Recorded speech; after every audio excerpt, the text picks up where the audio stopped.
இல்லை நீ தான் நைட்டு கூப்பிட்டியா அப்படின்னும் வேறு நடிகை இல்லையான்னு சுசித்ராவை விளாசிருக்காங்க ஷார்மிளா. பாடகி சுசித்ரா கார்த்திக் குமார் இல்லாத போது கையில் ஒயின் பாட்டிலோட விஷால் அவர்கள் வீட்டுக்கு வந்தார். அவரை இப்போ பார்க்குறதுக்கு எனக்கு ரொம்ப சந்தோஷமாக இருக்குது, நான் நோன்னு சொல்லிட்டேன் அப்படின்னு அவங்க சமீபத்தில் கொடுத்த பேட்டியை பார்த்துட்டு இப்போ சுசித்ரா அவர்கள் சரமாரியாக விளாசியிருக்காங்க. சுசித்ரா நல்ல பாடகி, திறமையானவங்க, அழகானவங்க. ஆனால் ஏன் இப்படி பேசுகிறாங்கன்னு தெரியல. எந்த உலகத்தில் இருக்கிறாங்க? வைரமுத்து, தனுஷ் மற்றும் சில நடிகர்கள் குறித்து சுசித்ரா பேசக்கூடியது மிகப்பெரிய அளவில் ரொம்பவே பார்த்தீங்கன்னா எல்லோருக்குமே எரிச்சலை ஊட்டுது. விஷாலை பற்றியும் இப்போ அவங்க தவறாக பேசியிருக்காங்க. எனக்கு கோபம் வருது. ஏன்னா தனிப்பட்ட முறையில் எனக்கு விஷாலை பற்றி நல்லாவே தெரியும். பலமுறை இவங்க சேனல்களுக்கு பேட்டி கொடுத்துட்ருக்காங்க சுசித்ரா. அப்போதிருந்தே விஷால் என்னிடம் மோசமாக நடந்துக்கிட்டாருன்னு சொல்லிக்கிட்டே இருக்காங்க.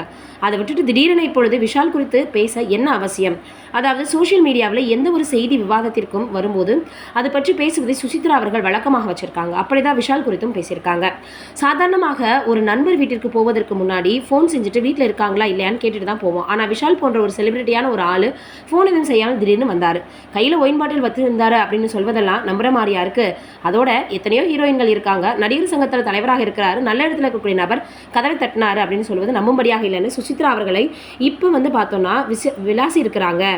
இது பொய் சொல்றாங்கன்றது நல்லாவே தெரியுது அப்படின்னு பார்த்தோம்னா சொல்லியிருக்கிறாங்க இந்த பாடகி. இது மிகப்பெரிய அளவில் என்னுடைய கவனத்தையும் ஈர்த்திருக்கு.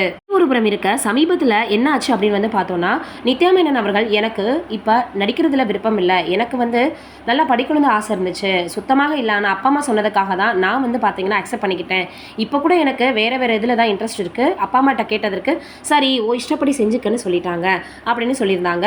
இப்போ உதயநிதி ரெட்ஜைன் தயாரித்திருக்கக்கூடிய இந்த படத்தில் ஜெயம் ரவி அவர்கள் கூட இணைந்து நடிச்சிருக்கிறாங்க. காதலிக்க நேரம்லே படத்தில் இது இப்போ சீக்கிரமே ரிலீஸ் ஆக தயாராகியிருக்குது. இந்த நிலையில் நித்யா மேனன் அவர்களுக்கு பார்த்தீங்கன்னா இட்லி கடை படத்தில் கூட மிகப்பெரிய அளவில் அவங்க பார்த்தோம்னா ஒரு நல்ல கேரக்டர் நடிச்சிருக்காங்கன்னு சொல்லப்படுது. இந்த நிலையில் அவங்களுக்கு காதலிக்கு இன்ட்ரெஸ்ட் இல்லைன்னு சொல்லியிருக்காங்களா. அவங்க சொல்லியிருக்கக்கூடிய இந்த செய்தி மிகப்பெரிய அளவில் எல்லோருடையுமே கவனத்தை ஈர்த்திருக்கு. என்னடா இது இவங்க இப்படி சுத்தமாக விருப்பமே இல்லைன்னு சொல்லிட்டாங்களேன்னு. நடிக்கவும் பிடிக்காது, காதலிக்கவும் அவங்களுக்கு பிடிக்காது அப்படின்னா என்ன இவங்க வித்தியாசமாக இருக்காங்களே அப்படின்ற மாதிரி சொல்லியிருக்கிறாங்க. ஒரு சாதாரண வாழ்க்கையை வாழவே தான் விரும்புகிறதாக இப்போ பார்த்தோன்னா நித்யா மேனன் சொல்லியிருக்காங்க. வெயிட் பண்ணி பார்ப்போம்.